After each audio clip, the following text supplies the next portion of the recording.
Hello everyone, this is Grandmaster Damian Lemos here for iChess.net, and we continue with the beginner series, and now we'll talk about openings.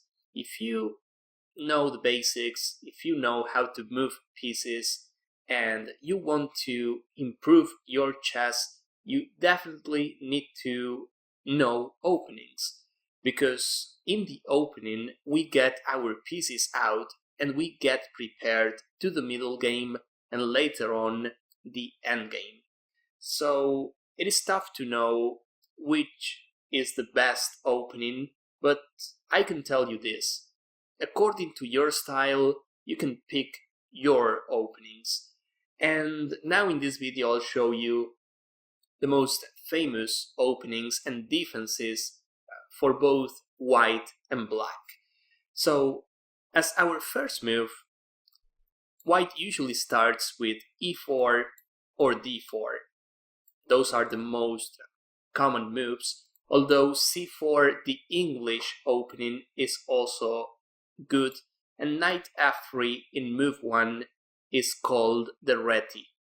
But now let's start with e4. You'll see most of the games are e4, e5. Here black fights for the center, and he also has the same space white does. e4, e5, this is well known. c5, you probably heard of the Sicilian defense. This is another great option for black, especially if you're looking for tactics or sharp play. d6 is known as the Pirk. Here black, he wants to play knight f6 next, but he wants to make sure he controls the e5 square. Here, for instance, if he plays knight f6 at move 1, white, he can continue advancing his pawn, gaining more space, thus attacking the knight on f6. So, by the way, knight f6 here is known as the Alkyne Defense, named after the former world champion Alexander Alkyne. Knight f6, e6 is the French, and c6 is the Caro-Kann defense. This move, which is quite related to the Pirk, is known as the modern defense. So that goes after e4. When we play d4, well, here we have, if he plays d5, this is known as the Queen's Gambit. As white, we can also try playing a London system with bishop f4. Each system has different ideas and ways of playing it. Here black, apart from d5, he can try knight to f6. Usually white places his pawn on c4. As you can see, white, he tries building up strong center, and black, he can try playing what it is known as the King's Indian defense. He does what we call the fianchetto. He places his bishop behind his pawn, he castles, and later on he tries gaining some space in the center. This is known as the King's Indian defense, played by former world champions like Garry Kasparov, Fischer, and many more grandmasters. So let's see what else. Knight f6, c4. We just saw the King's Indian. If black plays like this, if he plays with e6, we have another well-known opening, which is called the Nimzo Indian, where black develops his bishop, he prepares to castle, and he also tries taking our knight on c3.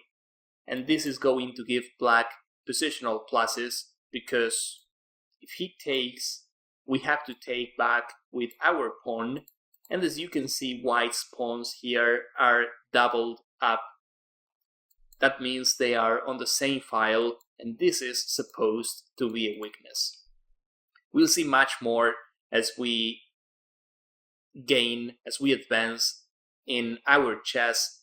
We'll start studying these concepts, but now we'll see the best openings and defenses for you to play. So coming back to e4, e5, this is by far the most known opening or defense. We need to know more moves to name it an opening or defense. This is just e4, e5. Usually white develops the knight to f3. This is of course developing a piece. We are also attacking the pawn on e5, so this is by far the most natural move. f4, this is another move called the King's Gambit. As you can see, we are offering a pawn.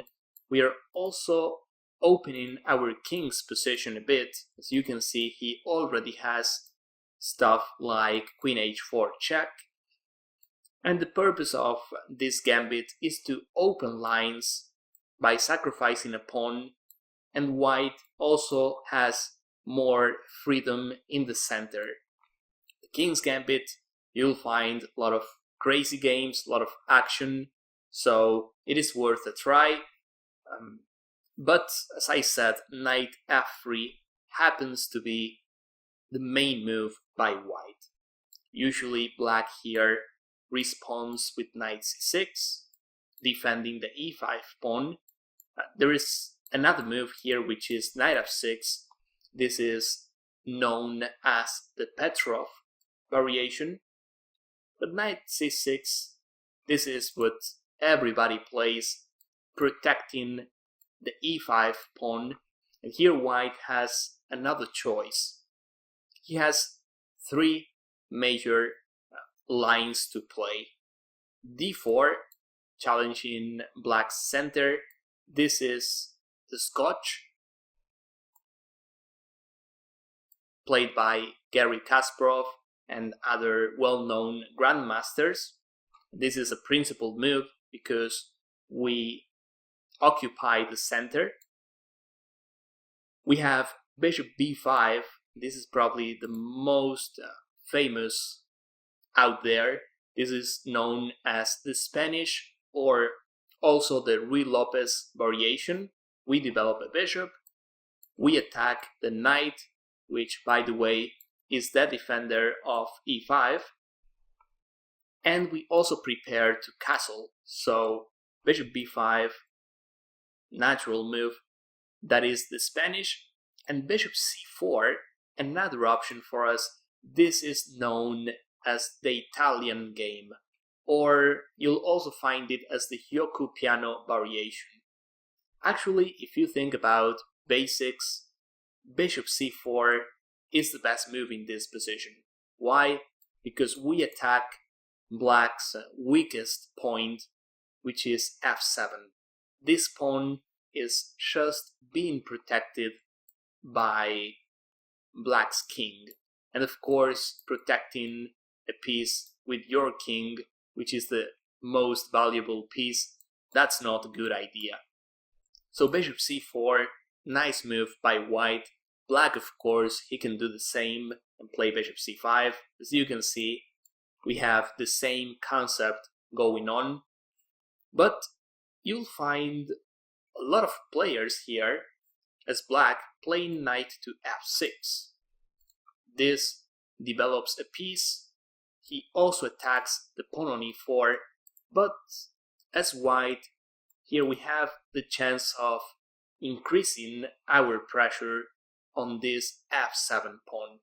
If we take now, this doesn't make any sense because we are offering our bishop, he takes, and we won a pawn, but we lost a bishop. So material-wise, this is not working for us. But we can play a move like this instead. Now we have two pieces attacking this f7 pawn, and black has no real way of protecting it. I mean, he can maybe use the queen, something like queen e7. This is definitely protecting the f7 pawn, but the problem is he's doing so with a queen.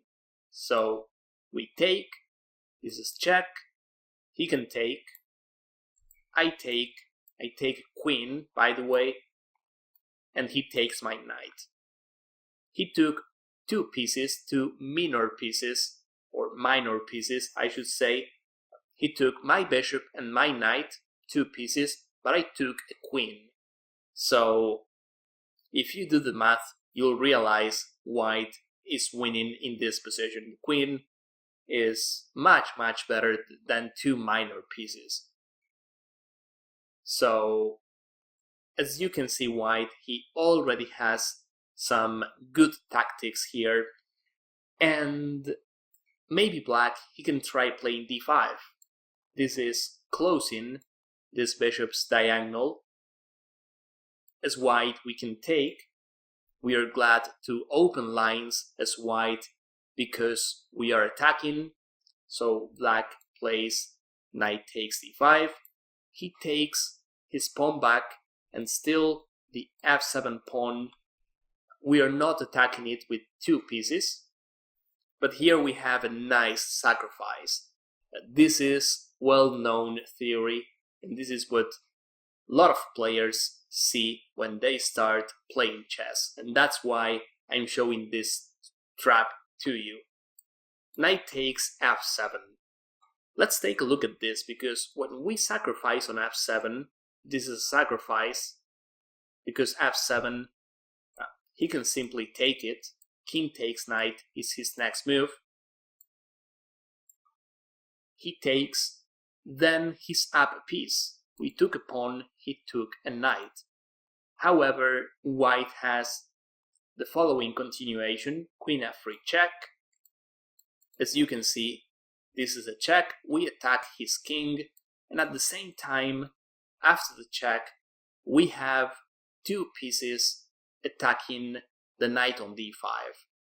So if he moves his king here, even e7 or g6, no matter where he moves the king, we take the knight on d5 and we get our piece back. As you can see, the bishop on d5 is being protected by our queen. In the process, we also won a pawn on f7. Not to mention his king is way unprotected. The king should be on e8, not g6, and here we are likely to mate him anytime soon. So what we just saw is one of the most common tricks in the Italian opening. As we advance, we'll see much more, of course, but these are some of the basic openings you can play. As I said in the introduction, after e4, well, I mentioned basically all of black's options, and Sicilian is one of the most aggressive lines you can play as black, or you'll face when you play e4 as white. Usually you play knight f3, same as the previous line, you develop a piece, black plays d6, we open the center, this is called the open Sicilian. He takes, we take with the knight, he develops a piece attacking our pawn on e4, we develop a knight also protecting our pawn on e4, and here we have other lines, other Sicilian variations for black. So far we know it's a Sicilian, but depending on his next move, we'll see what kind of Sicilian we are talking about. If he plays this is called the Dragon Sicilian. It is well known, you'll see a lot of games with this. a6, this is probably the most famous of all Sicilians. This is the Najdorf, a6. Knight c6, this is called as This is known as the classical Sicilian or Richer Rouser attack, and if he plays e6, this is called Scheveningen Sicilian. Most of these names are taken from players that played this several years ago. So we saw some basic openings. Well, the openings themselves, they are quite complicated. We saw the basics of these opening lines, and as I said, the more we advance, the more we'll learn, and this is just an introduction, and hopefully you'll find the opening for you. You can also see the article on our site, and I think this is going to be useful.